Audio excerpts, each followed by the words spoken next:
Noong Setyembre 2021, ako ay nasa unang taon sa kolehiyo. Nakapagkaklase lang kami sa online dahil sa pandemya.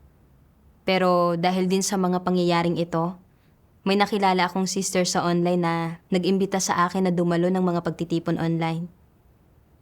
Noong nagpatotoo sa akin ang sister na iyon na nagbalik na ang Panginoong Hesus at siya ay ang makapangyarihang Diyos, sabik na sabik ako. Sa panahon ng pag-iimbestiga ko, marami akong nabasang mga salita ng makapangyarihang Diyos at nakumpirma ko ang gawain ng Diyos sa mga huling araw. Sabik na sabik akong ipangaral ang Ebanghelyo sa mas maraming tao at naisip ko ang pamilya ko. Naisip ko, siguradong magiging napakasaya nila na marinig na nagbalik na ang Panginoon. Inimbitahan ko ang mga magulang ko at ang lola ko para sama-samang dumalo sa isang pagtitipon. Pero naniwala sila sa walang batayang mga tsismis sa online, kaya wala sa kanila ang gustong maghanap at mag-imbestiga. Sinabi pa nila sa akin, huwag kang dumalo sa mga pagtitipon ng ang iglesia ng makapangyarihang Diyos. Sapat nang pumunta sa panrelihiyong simbahan. At sinabihan ako na tumutok sa pag-aaral ko.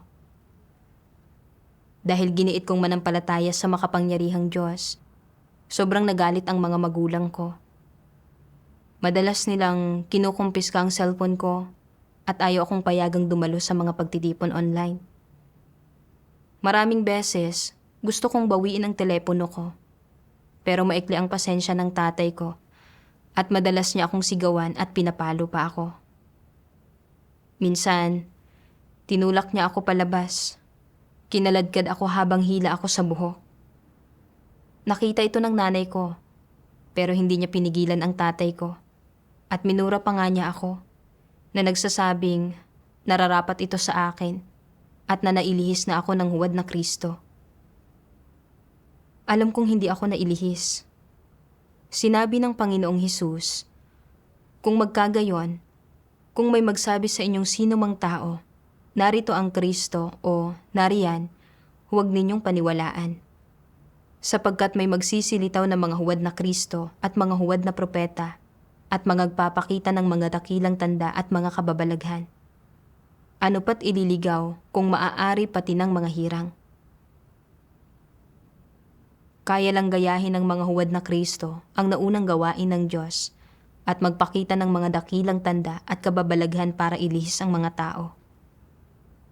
Gayunpaman, palaging bago at hindi kailanman luma ang Diyos. Hindi niya inuulit ang gawaing nagawa na niya dati. Gumagawa ang Diyos ayon sa mga pangangailangan ng sangkatauhan. Sa mga huling araw, ipinapahayag ng makapangyarihang Diyos ang katotohanan para gawin ang gawain ng paghatol. Nililinis ang sangkatauhan mula sa katiwalian nito. Gayunpaman, hindi kayang ipahayag ng mga huwad na Kristo ang katotohanan. Lalong hindi nila kayang linisin o iligtas ang mga tao. Ito ay dahil walang katotohanan ang mga huwad na Kristo. Dagdag dito, sa pamamagitan ng pagbabasa ng mga salita ng makapangyarihang Diyos noong panahong iyon, naunawaan ko ang maraming katotohanan at misteryo na hindi ko nauunawaan dati. Nalaman ko ang tungkol sa mga misteryo ng 6,000 taong plano ng pamamahala ng Diyos at ang pagkakatawang tao niya. Nalaman ko rin kung paano gumagawa ang Diyos para akayin ang mga tao, kung paano niya dinadalisay ang mga tao, kung paano niya binabago ang mga tiwaling disposisyon nila, kung paano niya sila kinaklasipika ayon sa uri nila, at iba pa. Mula sa mga salitang ipinahayag ng makapangyarihang Diyos, matibay akong nanampalataya na nagbalik na ang Panginoong Hesus. Siya ay ang makapangyarihang Diyos. Sinabi ko sa mga magulang ko, ano man ang mangyari, hindi ko isusuko ang pananampalataya sa makapangyarihang Diyos.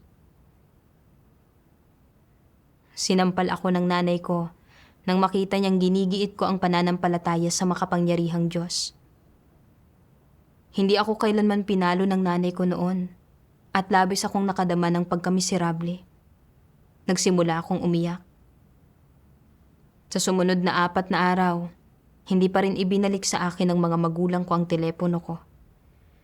Sinabi nilang huwag akong pumasok sa kolehiyo at manatili lang sa bahay na ginagawa ang gawaing bahay at binabantayan ang mga nakababatang kapatid ko. Binalaan din nila ako na huwag magbabanggit sa mga nakababatang kapatid ko ng kahit anong may kinalaman sa pananampalataya sa Diyos. Dahil nahaharap ako sa kapaligirang ito, medyo nanghina ako. Nadama kong walang nakakaintindi sa akin. Hindi ko naunawaan ang layunin ng Diyos. Bakit magsasaayos ang Diyos ng gayong kapaligiran para sa akin? Ginusto ko pang ang tumigil sa pagdalo sa mga pagtitipon at sa paggampan sa tungkulin ko. Naalala ko ang 2 sipi ng mga salita ng Diyos. Sa bawat hakbang ng gawaing ginagawa ng Diyos sa mga tao, sa panlabas ay mukha itong pag-uugnayan sa pagitan ng mga tao na para bang mula sa pagsasaayos ng tao o mula sa panggugulo ng tao.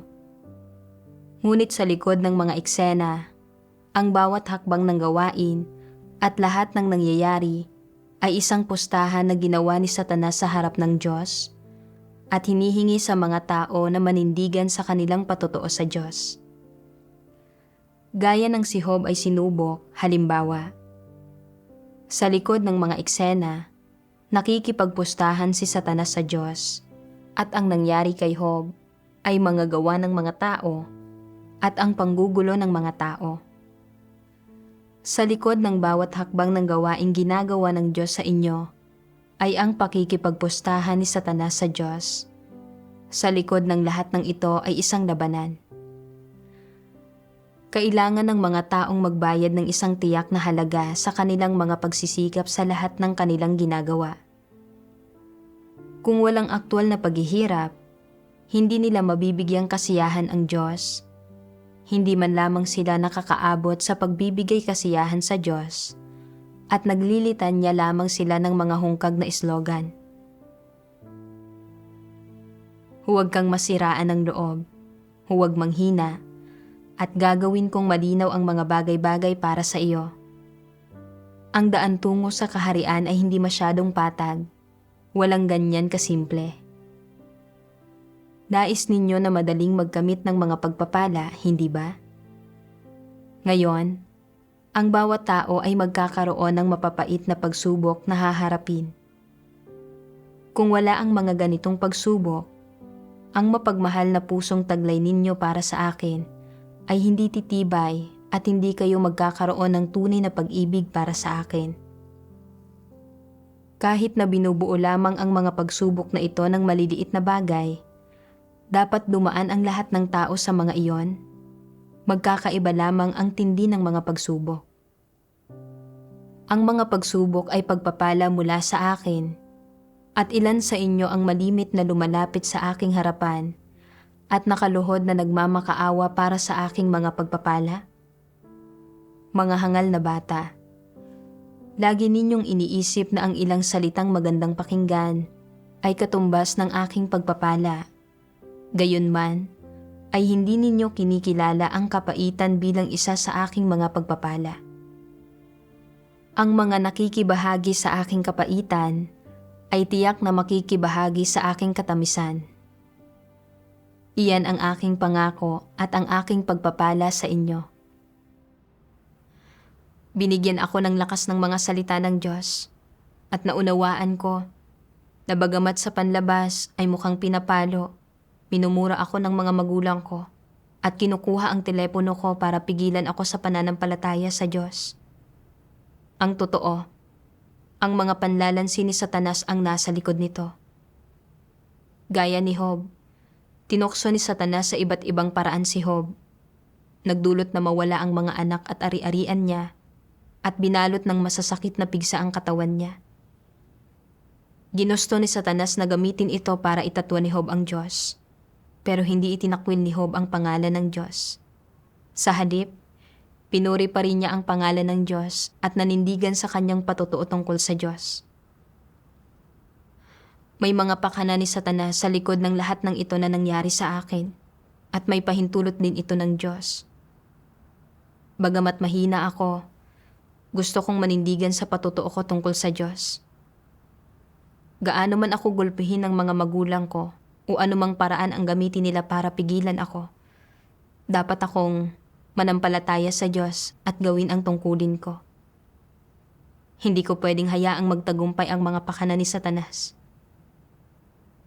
Nadama kong napakahirap manampalataya sa Diyos habang nasa bahay at hindi ako makatutok sa paggawa sa tungkulin ko. Kaya nagpasya akong umalis ng bahay. Hindi kasing simple nang inaakala ko ang sumunod na nangyari. Pagkaalis ko, iniulat ng pamilya ko sa pulisya ang nangyari. Nagsasabing nawawala ako at kung may makakita sa akin, pwede nilang itawag sa pulisya. Nag-alala ako na kung magpapatuloy ito, magdadala ito ng gulo sa mga kapatid ko at sa iglesia. Kaya tinawagan ko sila at sinabing babalik ako balang araw. Tumanggi silang tumigil. Pumunta sila sa bahay ng isang sister at tinanong siya kung nasaan ako. Pinagbantaan pa nga nila ang sister. Para hindi madawit ang sister ko, wala akong magawa kundi ang umuwi sa bahay. Nang makauwi ako, nakita kong maraming taga-bayan at kamag-anak ang nagkumpulan sa palibot ng bahay ko. Pinapunta ng mga magulang ko ang media. Nagtanong ang media, "Saan ka nanggaling? Bakit iniwan mo ang mga magulang mo? Bakit hindi ka umuwi?" Nagsabi rin sila ng maraming hindi magandang bagay. Sinasabing wala akong galang sa mga magulang ko, na isa akong suwail na anak, at na wala akong pakialam sa pag-aaral. Noong panahong iyon, lahat ng nakapaligid sa akin ay walang pananampalataya. Walang nakauunawa sa akin. Malungkot na malungkot ako. Nag-iisa lang ako, kaya tahimik akong nanalangin sa Diyos. Mahal kong Diyos, ano man ang susunod na mangyayari, nawa ay bigyan mo ako ng lakas ng loob para harapin ang lahat ng ito. Naisip ko ang isang sipi ng mga salita ng Diyos na nabasa ko dati.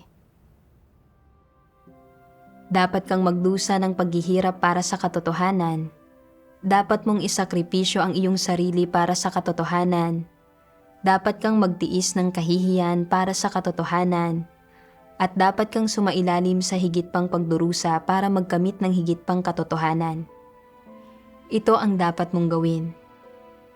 Hindi mo dapat itapon ang katotohanan alang-alang sa pagtatamasa ng pamilya, katiwasayan, at hindi mo dapat iwala ang dangal at integridad ng buong buhay mo alang-alang sa pansamantalang kasiyahan. Dapat mong hangarin ang lahat ng maganda at mabuti, at dapat mong hangarin ang isang landas sa buhay na higit na makabuluhan. Mula sa mga salita ng Diyos, naunawaan ko na dapat akong magdusa para sa katotohanan at tiisin ang pamamahiya para sa katotohanan. At dapat akong magkaroon ng pananalig sa Diyos at hindi ko pwedeng talikuran anumang oras ang pananampalataya ko sa makapangyarihang Diyos. Maraming pinagdusahan ng Diyos para iligtas ang sangkatauhan.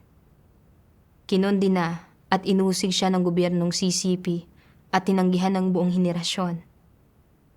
Sobra-sobra ang sakripisyo ng Diyos para sa sangkatauhan. Natamasa ko ang pagdidilig at pagtutustos ng napakarami sa mga salita ng Diyos. Ano lang ba ang kaunting pagdurusang ito? Higit pa rito, habang pinagdurusahan ko ang pasakit na ito, kasama ko ang Diyos. Gagabayan at papatnubayan ako ng Diyos. Nang maunawaan ko ito, nagkaroon ako ng pananalig at lakas sa puso ko, at hindi na ako nalungkot. Wala na rin akong pakialam kung anong iniisip ng mga taong ito sa akin. Pinilit ako ng tiyo at pamilya ko na magpa-interview ako. Ano mang sabihin ko, hindi sila maniniwala sa akin. Kalaunan, nagsimula akong matyagan ng pamilya ko. Ikinakandado nila ang pinto mula sa labas kahit na natutulog ako. Malungkot na malungkot ako. Wala akong ginawang masama. Nanampalataya lang ako sa Diyos at ginawa ang tungkulin ko. Pero ganito ang trato nila sa akin. Noong nalulungkot ako at naghihinagpis, biglang pumasok sa silid ko ang nakababatang kapatid ko na nagsasabing gusto niya akong samahan. Binigyan niya ako ng lumang cellphone at tinulungan akong makapag-online. Napanood ko ang video ng pagbabasa ng mga salita ng Diyos na pinamagatang, "Sa pagdanas lamang ng masasakit na pagsubok mo, malalaman ang pagiging kaibig-ibig ng Diyos." Sabi ng makapangyarihang Diyos, gaano mo kamahal ang Diyos sa ngayon? At gaano ang iyong nalalaman tungkol sa lahat ng nagawa ng Diyos sa iyo? Ito ang mga bagay na dapat mong matutuhan. Kapag dumarating ang Diyos sa lupa, lahat ng kanyang nagawa sa tao at itinulot na makita ng tao ay upang mahalin siya ng tao at makilala siya ng tunay. Na nagagawa ng tao na magdusa para sa Diyos at nagawang makarating ng ganito kalayo ay, sa isang banda, dahil sa pag-ibig ng Diyos, at sa isa pang banda, dahil sa pagliligtas ng Diyos. Higit pa rito, dahil ito sa paghatol at gawain ng pagkastigo na naisagawa ng Diyos sa tao. Kung kayo ay walang paghatol, pagkastigo, at mga pagsubok ng Diyos, at kung hindi kayo pinagdusa ng Diyos, sa totoo lamang, hindi ninyo tunay na minamahal ang Diyos. Mas malaki ang gawain ng Diyos sa tao, mas magdurusa ang tao, mas lalo nitong naipakikita kung gaano kamakabuluhan ang gawain ng Diyos at na mas nagagawa ng puso ng tao na tunay na mahalin ang Diyos. Paano natatamo ang aral ng pagmamahal sa Diyos? Kung walang pagdurusa at pagpipino, kung walang masasakit na pagsubok, at kung, bukod pa roon, ang tanging ibinigay ng Diyos sa tao ay biyaya, pag-ibig, at awa, makaaabot ka ba sa punto ng tunay na pagmamahal sa Diyos? Sa isang banda, sa panahon ng mga pagsubok ng Diyos, nalalaman ng tao ang kanyang mga kakulangan at nakikita na siya ay walang kabuluhan, kasuklam-suklam, at mababa, na siya ay walang anuman at walang halaga. Sa kabilang dako, sa panahon ng mga pagsubok, naglalatag ang Diyos ng ilang kapaligiran para sa tao upang sa loob ng mga ito, mas mararanasan ng tao ang pagiging kaibig-ibig ng Diyos. Bagamat ang pagdurusa ay matindi at kung minsan ay hindi makayanan, hanggang sa antas ng malubhang pagdadalamhati, nang naranasan na ito, nakikita ng tao kung gaano kakaibig-ibig ang gawain ng Diyos sa kanya at sa pundasyong ito lamang nagkakaroon ang tao ng tunay na pagmamahal sa Diyos. Bagamat nangihina ako sa suliraning ito, nagbigay inspirasyon sa akin ang mga salita ng Diyos. Naunawaan ko na kung naging maayos ang lahat ng nangyari sa akin at wala akong anumang mga paghihirap at ang lahat ng nakuha ko ay biyaya, awa, at pagmamahal ng Diyos, magiging masyadong limitado ang pagkaunawa ko sa gawain ng Diyos.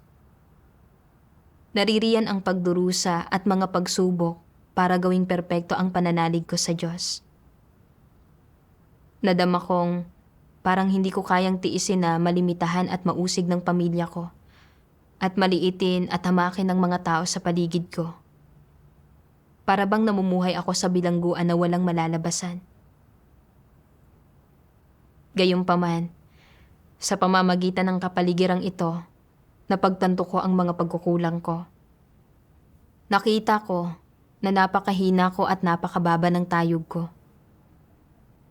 Noong una akong magsimulang manampalataya sa makapangyarihang Diyos, nadama kong malaki ang pananalig ko sa Diyos at na kaya kong harapin ang anumang kapaligiran na dumating sa akin.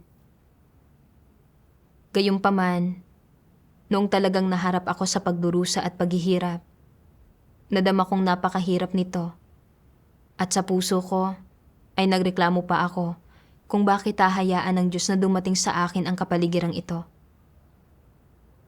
Noong panahong iyon, tunay kong naunawaan ang sarili kong mga pagkukulang. At naunawaan ko na sa pagdaranas lamang ng isang kapaligiran ng pagdurusa, saka ako magkakaroon ng tunay na pagkaunawa sa sarili ko at ng isang tunay na pagmamahal para sa Diyos.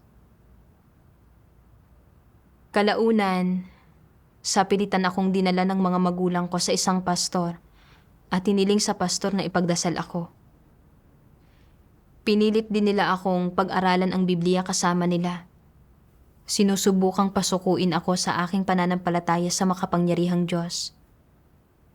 Sinabi nila, "Nailihis ka. Ikaw ang nawawalang alibughang anak.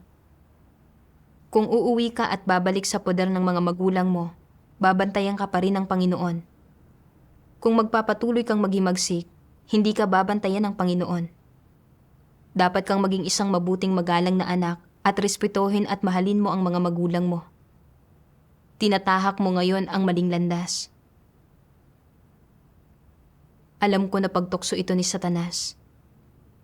Sinabi nilang nailihis ako at nanampalataya sa maling bagay. Pero naunawaan ko ang ilang katotohanan sa pamamagitan ng pagbabasa sa mga salita ng makapangyarihang Diyos at matibay na nanampalataya na nagbalik na ang Panginoong Hesus. Siya ang makapangyarihang Diyos. Narinig ko ang tinig ng Diyos at bumalik sa sambahayan ng Diyos.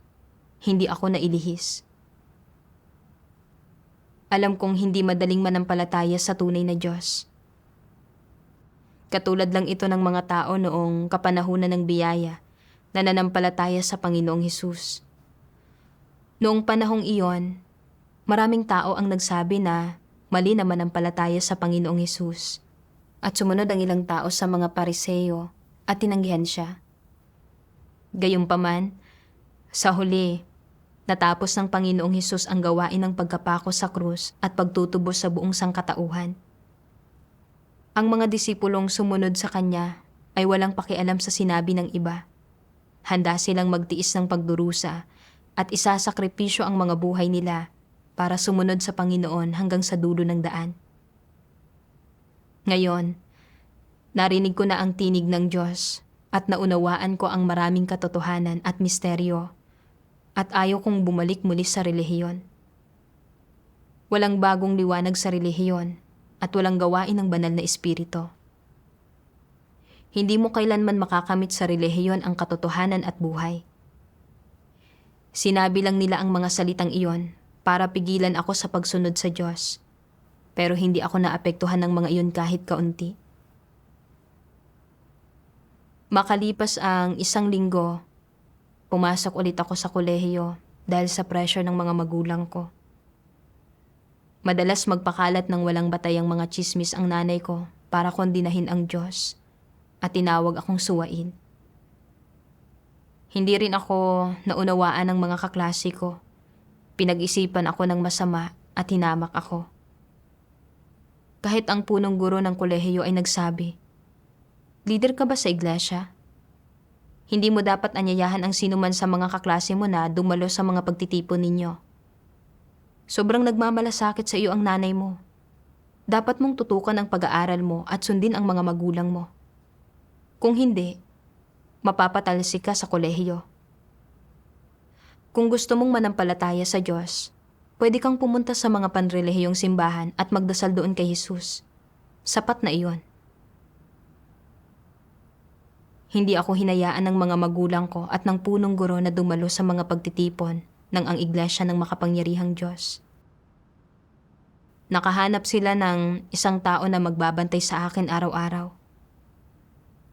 Ang mga guro ko, kaklase, kaibigan, pamilya, at kahit ang guard sa campus ay binabantayan akong lahat. Palagi akong sinusundo at hinahatid sa kolehiyo ng mga magulang ko ng tama sa oras. Kung mahuhuli ang nanay ko dahil sa tinatapos na trabaho, hihilingin niya sa guard ng campus na bantayan ako. Kinailangan kong hintayin ang nanay ko malapit sa opisina ng punong guro. Natatakot ang nanay ko na magpapatuloy akong manampalataya sa Diyos at binalaan niya ako. Kung matuklasan kong nananampalataya ka na naman sa Diyos, sasabihin ko sa pulisya at aarestuhin nila ang lahat ng iba pang kasama mong nananampalataya sa makapangyarihang Diyos. Nang marinig ko ang mga salitang ito, naisip ko, nanay pa rin ba kita? Kinokontrol mo ang lahat sa akin at wala ka talagang pakialam sa nararamdaman ko.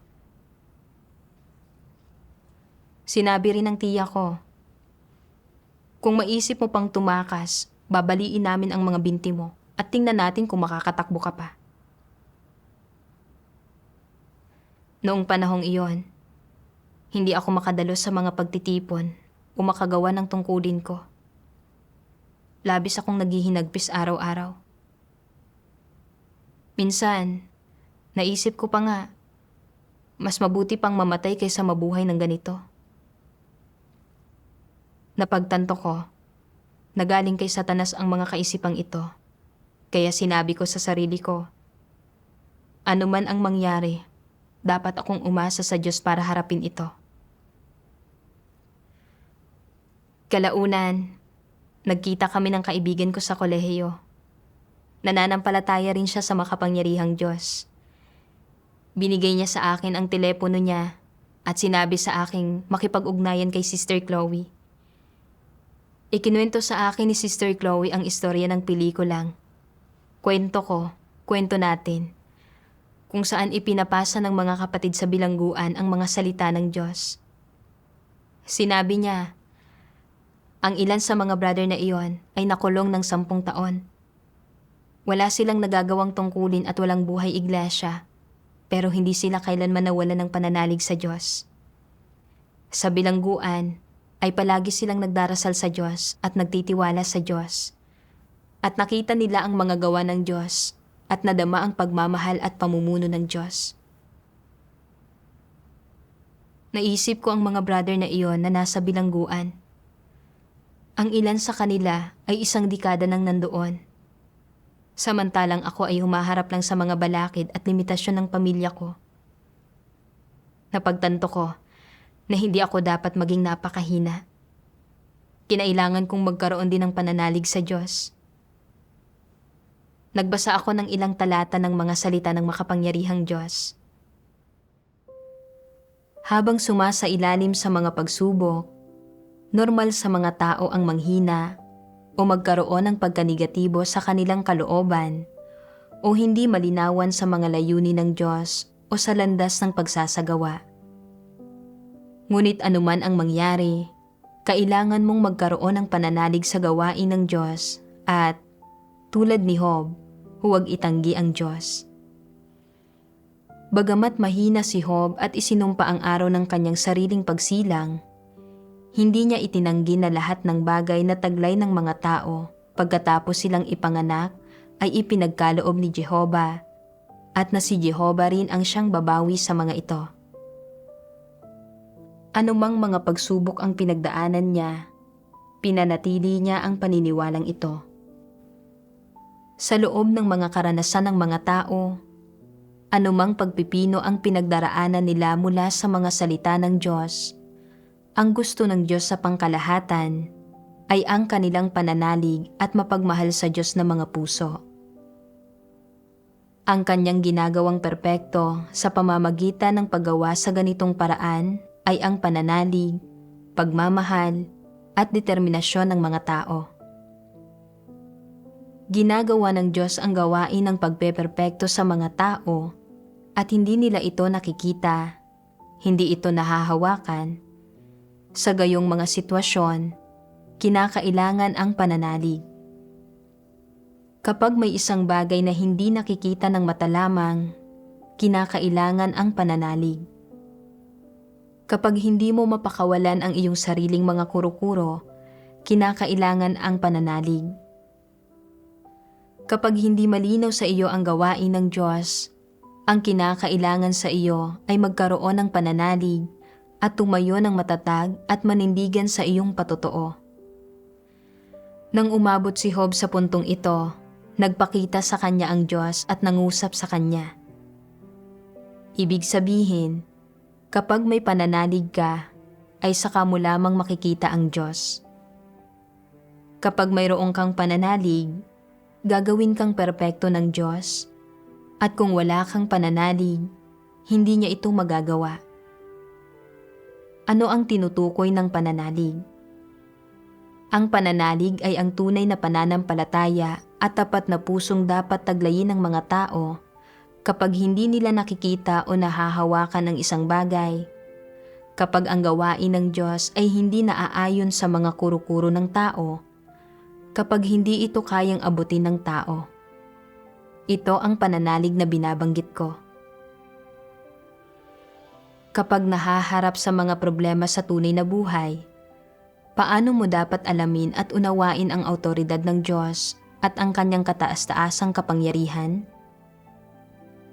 Kapag naharap ka sa ganitong mga problema at hindi mo alam kung paano unawain, harapin, at danasin ang mga ito, anong saloobin ang dapat mong taglayin upang ipakita na mayroon kang intensyon at pagnanais na magpasakop sa kataas-taasang kapangyarihan at mga pagsasaayos ng Diyos at ang realidad ng pagpapasakop na ito? Una, dapat mong matutuhan ang maghintay. Sunod, dapat mong matutuhang maghanap. Kasunod, dapat mong matutuhang magpasakop.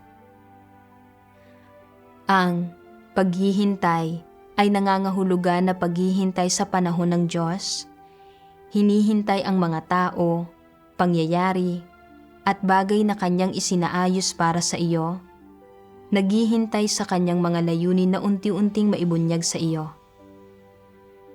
Ang ibig sabihin ng paghahanap ay pagsusuri at pag-unawa sa mga mabusising layunin ng Diyos sa pamamagitan ng mga tao, pangyayari, at bagay na pinamatnugutan niya.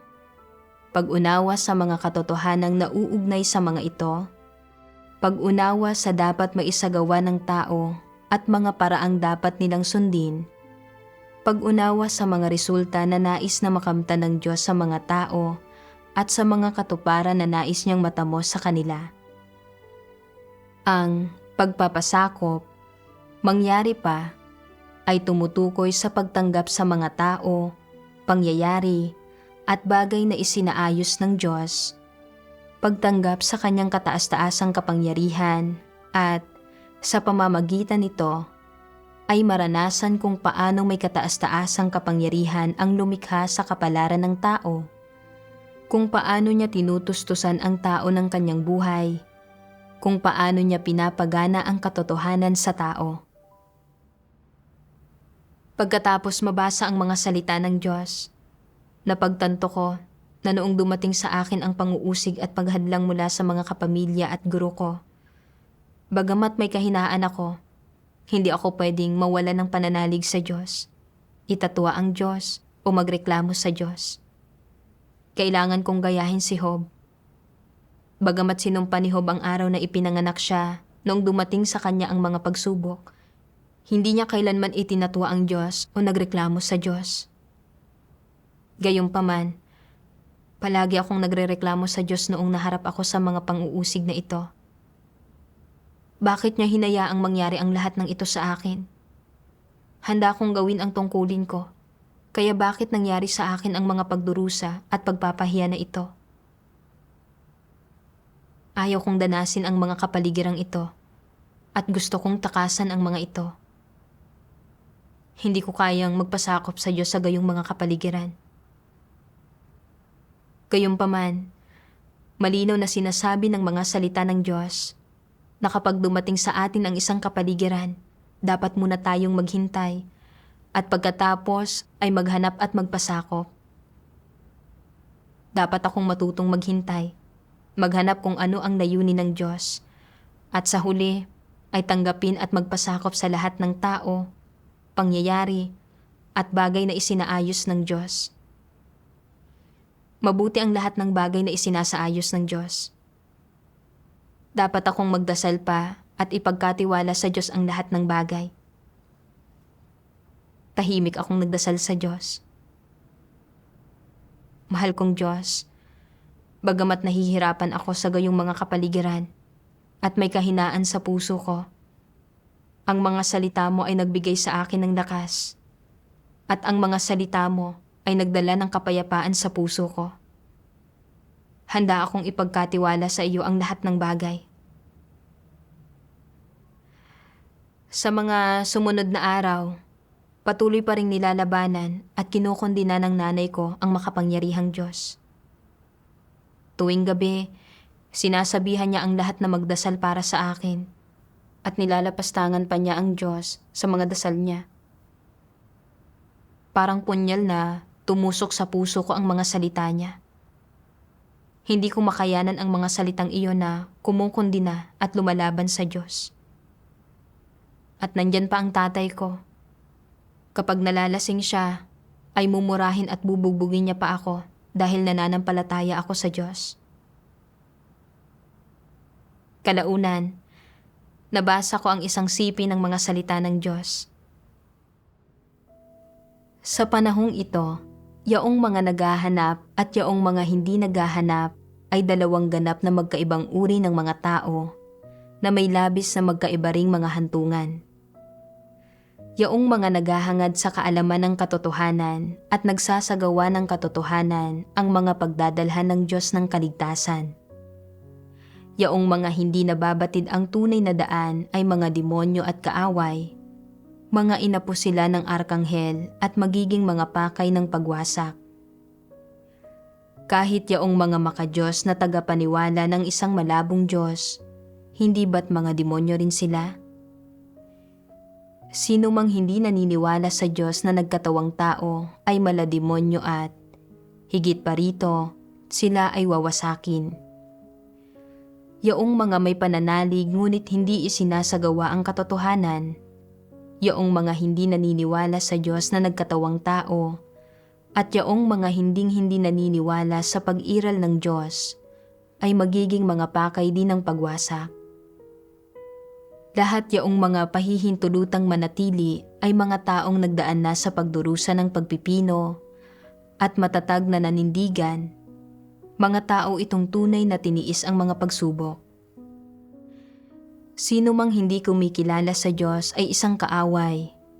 Ibig sabihin, sino mang hindi kumikilala sa Diyos na nagkatawang tao, nasa loob man sila o nasa labas ng daloy na ito ay isang antikristo. Sino si Satanas, sino ang mga demonyo, at sino ang mga kaaway ng Diyos, kundi ang mga mapanlaban na hindi naniniwala sa Diyos? Hindi ba sila yaong mga taong mapaghimagsik laban sa Diyos? Mula sa mga salita ng Diyos, ay naunawaan ko na kami ng mga magulang ko ay tumatahak ng ganap na magkaibang mga landas. Hindi tinanggap ng mga magulang ko ang nagkatawang taong Diyos at nilabanan at kinundina pa nga nila siya. Sa partikular, palaging nilalapastangan ng nanay ko ang Diyos at kinukundina niya ang Diyos. Sa pinakadiwa nila, nilalabanan nila ang Diyos. Mga kaaway sila ng Diyos at mga dyablo at mga satanas sila. Sa huli, mapapasailalim sila sa paglilipol ng Diyos. Hindi na ako pwedeng magapos pa nila. Nabasa ko ang isa pang sipi ng mga salita ng makapangyarihang Diyos. Kahit gaano pa kamakapangyarihan si Satanas, kahit gaano pa ito kapangahas at kaambisyoso, kahit gaano pa katindi ang abilidad nito para magdulot ng pinsala, kahit gaano pa kalawak ang mga paraan para gawing tiwali at akitin nito ang tao, kahit gaano pa kagaling ang mga pandaraya at mga pakana nito sa pananakot sa tao, kahit gaano pa pabago-bago ang anyo ng pag-iral nito, hindi pa ito kailanman nakalikha ng kahit isang buhay na nilalang.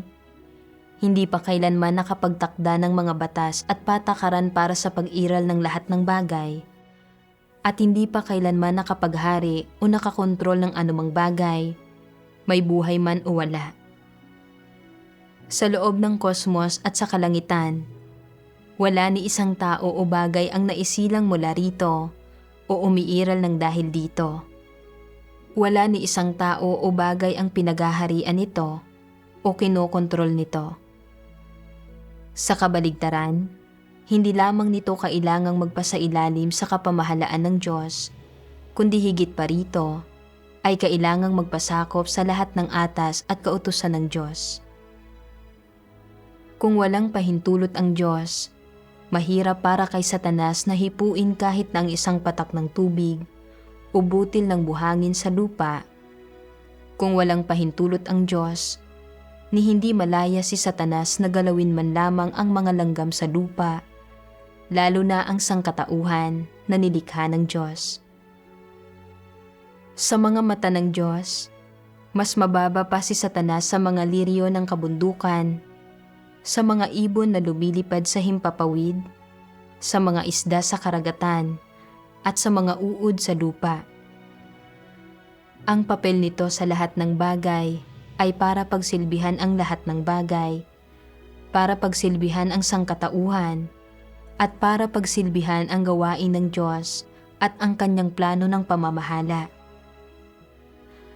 Kahit gaano pa kamalisyoso ang kalikasan nito, at gaano man kasama ang diwa nito, ang tanging bagay na magagawa nito ay ang tapat na gawin ang tungkulin nito.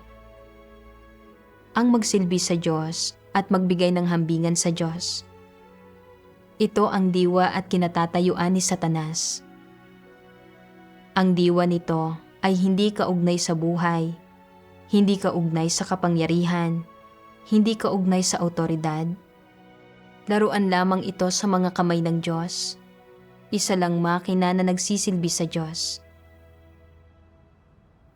Nagbigay sa akin ng pananalig at lakas ang mga salita ng Diyos. Ngayon, napapalibutan ako ng mga taong hindi nananampalataya sa Diyos at nakakaisip ang mga magulang ko ng lahat ng klase ng paraan para pigilan ako sa pananampalataya sa Diyos. Nasa paaralan man ako o nasa bahay, araw-araw nila akong minamatyagan at gumagamit ng maraming pakana at pamamaraan para subukang pigilan ako sa pagbabasa ng mga salita ng Diyos o pagdarasal. Ganap nilang kinontrol ang buhay ko. Gayunpaman, nagbigay sa akin ng pag-asa ang mga salita ng Diyos. Naunawaan ko, nagaano man sila kamukhang makapangyarihan sa panlabas, ang Diyos ang may kataas-taasang kapangyarihan at namamahala sa lahat ng bagay. Lahat ng may kinalaman sa akin ay nasa mga kamay ng Diyos. Paano man gamitin ni Satanas ang pamilya ko para guluhin ako, nagsiserbisyo lang si Satanas sa Diyos.